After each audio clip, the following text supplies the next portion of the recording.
महात्मा गांधी की जीवन चरित्र पढ़ते पढ़ते ही हमारे जीवन में आमूल परिवर्तन आ गया। 6 माह तक संपूर्ण मौन हो गए, संपूर्ण अंतर्मुखी हो गए। तब पहली बार लगा कि जीवन का परम लक्ष्य क्या, जीवन किस लिए है, किस लिए जी रहे हैं। 4.5 साल MBBS के और 1 साल इंटर्नशिप, भगवान की खोज चालू। भगवान है क्या, उसे पाने की, उसे पूर्ण करने की इच्छा हमारे मन में हमेशा से रही। हमारे हॉस्टल के पीछे कृष्ण मंदिर था, बहुत सारी पढ़ाई तो हमने वही मंदिर में बैठ के की। भक्ति भाव बहुत ज्यादा था, हर दिन कुछ ना कुछ साहित्य पढ़ा। ऋषि स्वामी योगानंद, स्वामी विवेकानंद, साइंस से रिलेटेड फिलोसॉफी, कुछ रोमन कैथोलिक सेंट्स का लाइफ, कुछ भारतीय 6 फिलोसॉफी से अलग अलग धर्म की फिलोसॉफी। हमारा ये लक्ष्य नहीं था कि हमें बहुत बड़ा पंडित बनना है, लक्ष्य एक ही था कि हमें भगवान को पाना। भगवान के प्रति जो प्यास थी, जो विरह की अग्नि थी, वो इतनी ज्यादा तीव्र थी। केवल हिंदू धर्म नहीं, दूसरे अलग अलग धर्म जो है उनका भी अध्ययन। एक बार तो चर्च में गए और 3 मास केवल और केवल जीसस क्राइस्ट की बात। ये हमारा तब चल रहा था जब हमारी मेडिकल की पढ़ाई भी चल। मेडिकल पढ़ाई में हमें हमेशा अध्यात्म की मदद भी मिल गई, हम हमेशा उसमें भी आगे। भले सारा ध्यान भगवान को पाने में। स्वामी विवेकानंद जी का एक वाक्य, मानव सेवा ही माधव सेवा है, हमारे मन पर काफी गहरा असर था उसका। जो पेशेंट है वही भगवान। पूरा 1 साल हमारा उसमें गुजरा। MBBS में सभी सब्जेक्ट्स में काफी अच्छे मार्क्स मिले। हमने फिर कहीं एक जगह जाना कि अगर भगवान को पाना है तो संसार का त्याग करना पड़ेगा। हमारे सामने 2 विजन तैयार हो गए। एक तरफ तो पेशेंट की सेवा करने के लिए पोस्ट ग्रेजुएशन करना है, दूसरा दिखता था जैसे हमने संसार का त्याग कर दिया है, हम सन्यासी बन गए और हम भगवान को पा रहे। हमारे मन में एक तीव्र वैराग उत्पन्न हुआ, तो हमने सोचा कि हम मेडिकल की पढ़ाई अभी रोक देते और हमें सन्यासी लेना। हमारा पूरा परिवार, पूरा समाज हमारे उस निर्णय के अगेंस्ट था, क्योंकि सबका ये मानना था कि ये पढ़ाई में बहुत अच्छा है। मेडिकल फील्ड में हम टॉपर, 6 महीना जॉब भी किए थे एक जगह। वहां हम इतने प्रसिद्ध हो गए थे कि सब लोगों को लगता था इसी डॉक्टर से हमको ठीक कर, यही डॉक्टर हमको ठीक कर। इस वजह से माँ बाप का मोह और ही ज्यादा बढ़ गया। क्या निर्णय इसने ले लिया। जाहिर सी बात है कि हर माँ बाप यही सोचेगा कि हमारा बेटा बहुत बड़ा डॉक्टर बने। 8 मास हमारा ये संघर्ष चला, जिसमें सारा समाज हमारे विरोध। कई सारे बेनामी पत्र आए जिसमें ऐसा लिखा गया था कि तुम संन्यास नहीं लो। कई सन्यासी हमको समझाने भी आए। हमारे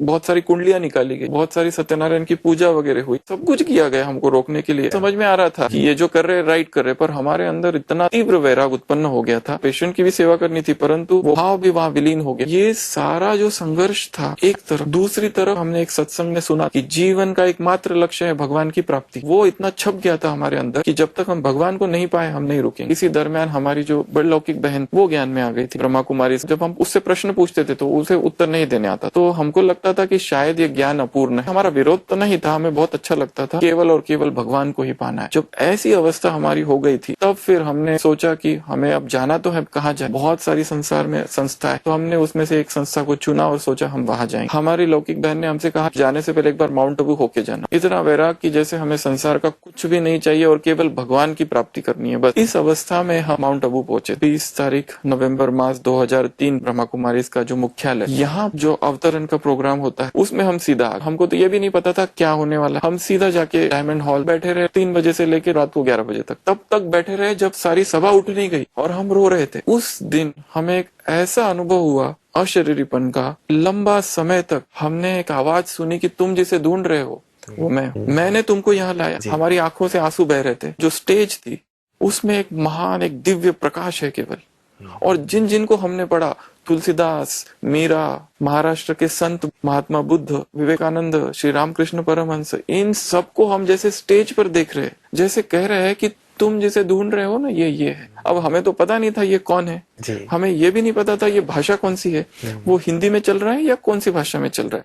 हमें तो जैसे गीता के संस्कृत के श्लोक सामने से सुना ही आ रहा है। वो अनुभव इतना हिलाने वाला था हमको कि हमको पता ही नहीं हम कहाँ बैठे। वो ऐसा अनुभव था कि हमें लगता है यदि इस संस्था की कोई भी आत्मा अगर हमें आकर ये ज्ञान समझाती तो हम शायद स्वीकार नहीं कर। ये जो दिन था हम इसके लिए तैयार नहीं। हमने सोच लिया था कि रामकृष्ण मठ में हमें संन्यास ले। हम चेन्नई तक गए थे, बेलूर हावड़ा मठ में हमारी मंत्र दीक्षा हुई थी, जहाँ कॉमन बुगी में बैठ के 40 घंटे का वो सफर चला था हमारा। छुप के गए, नहीं तो हमको रोक दे। दिल्ली तक गए थे, मुंबई तक गए थे, पूरा भारत भर हम ट्रेन में नीचे बैठ के हमने सफर किया, केवल एक लक्ष्य के साथ कि हमें भगवान को पाना। जहां से भी वो मिले, जितनी किताबें हम पढ़ सके थे सारी हमने खत्म की। एक किताब ली, उसको पूरा किया। एक संस्था में गया, केवल जाना नहीं, वहाँ के जितने नियम मर्यादा है वो सारे हमने फॉलो की। हम एक बार ब्रह्मा कुमारीज में भी गए, सारा दिन भर वहाँ की फिलोसॉफी को भी समझा। पर हमको लगा कि यहाँ हमें केवल बहनें दिख रही, तो हम इसमें कैसे जाए। तो हमने 50 संस्थाओं की लिस्ट बनाई थी, ब्रह्मा कुमारीज को सबसे लास्ट में लगा और हमने चुना था रामकृष्ण मठ। उस अनुभव के बाद पहली बार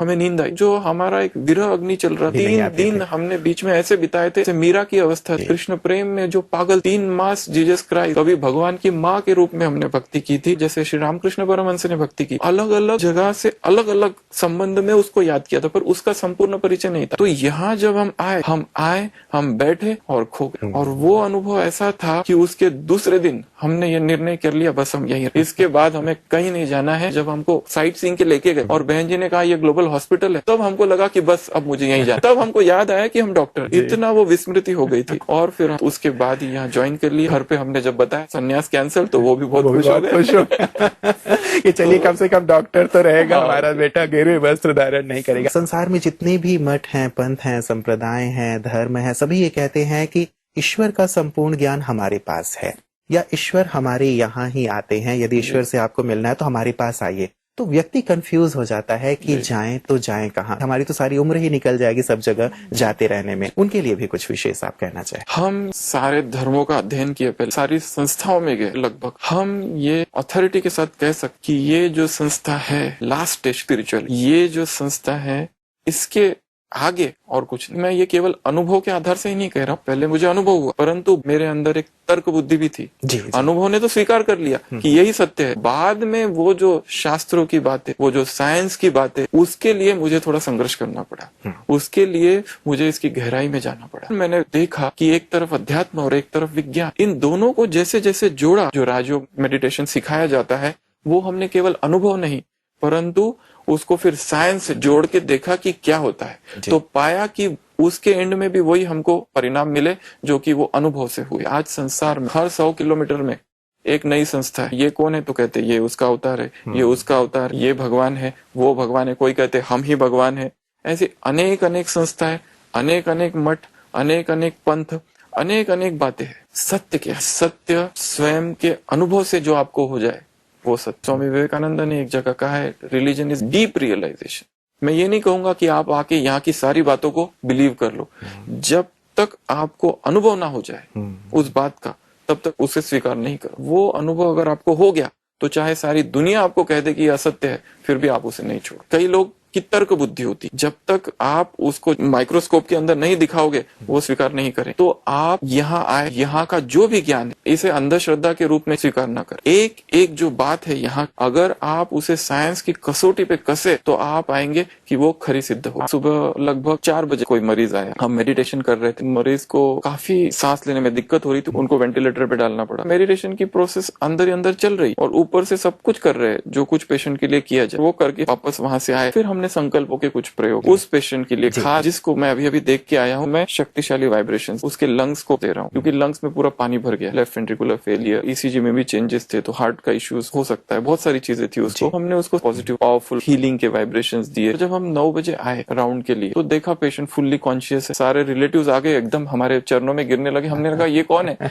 तो वो कहने लगे डॉक्टर साहब आप भगवान हो। हमने कहा भगवान की तो बात नहीं है। दूसरा और एक एक्सपेरिमेंट, 12 साल की लड़की थी जो कि एक्चुअली पीडियाट्रिक्स में एडमिट थी, हम तो एडल्ट देखते हैं, तो उसको 15 दिन से रोज बुखार आ रहा, रोज। आखिर में उसके पिताजी ने कहा कि आप देखो। हमने कहा हम कैसे देख सकते हैं, तो पीडियाट्रिक्स में। फिर हमको पीडियाट्रिशियन का फोन आया कि ये पेशेंट आप अपने अंडर ले। हमने बहुत सारी जांच की और ट्रीटमेंट हमने कर दिया, बुखार खत्म हो गया और वो चली। हमको थोड़ा सा डाउट था कि जो हमने ट्रीटमेंट दिया अगर इसको वापस बुखार आना लगे, तो हमने कहा था 7 दिन बाद आ जाना, वो 1 महीना नहीं। फिर हमने सुबह का मेडिटेशन में एक दिन संकल्प किया कि ये आत्मा जहाँ कहीं भी होगी दुनिया में, वो आज सुबह ओपीडी में 12 बजे से पहले आ जानी चाहिए। ये संकल्प करके हमने छोड़ दिया और पाया कि जैसे 12 बजने को 5-10 मिनट थे, वो लड़की एकदम से आई और एकदम हमें पकड़ लिया, भैया। हमने कहा तुम कहाँ थी, तो उसने कहा कि मैं ठीक हो गई थी, इसके लिए आई नहीं।